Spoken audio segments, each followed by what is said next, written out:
ಮಗನೂರು ಗುರುಕುಲ ಸಾಂಬ್ರಾಣಿ ಹೊಗೆ ಹಾಕ್ತಿದ್ರಿ.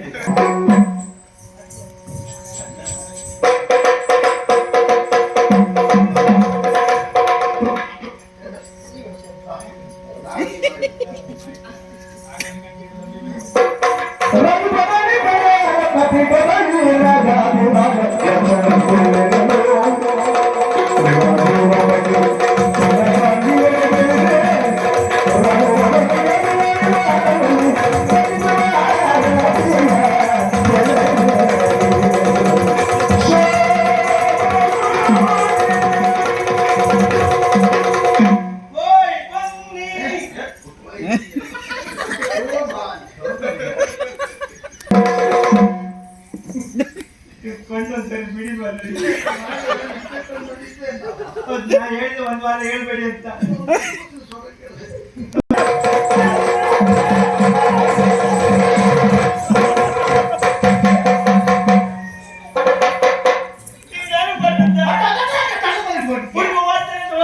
ಯಾರಿಂದ ಆಯ್ತು ಆದ್ರೂ ಒಂದು ಸತ್ಯ ಮಾತ್ರ ನಾನು ತಿಳಿದುಕೊಂಡೆ.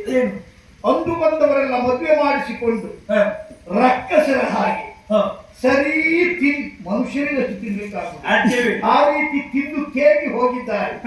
ಇಂದು ಬಂದವರು ಮದುವೆ ಮಾಡಿಸಿಕೊಡಿ ಎಂದಾಗ ಸರಿ 4 ಬಿದ್ದಂತೆ ತಡ ಓಡಿ ಹೋಗುವಾಗ ಹೇಳ್ತಾನೆ ಕೌರವ, ಬಾವಾ ನಿಮ್ಮ ತಂಗಿಯ ಮದುವೆಯ ಕಾಲದಲ್ಲಿ ನಮಗೆ ಮೋಸ ಆಯಿತು, ಇಂದು ನನ್ನ ಮಗನ ಮದುವೆಯಲ್ಲಿ ನನಗೆ ಮೋಸ ಮಾಡ್ತಾ ಇದ್ದೀರಿ, ಯಾಕೆ ಬಾವ ನಿಮ್ಗೆ ಏನು ತಪ್ಪು ಮಾಡಿದ್ದೀರಿ?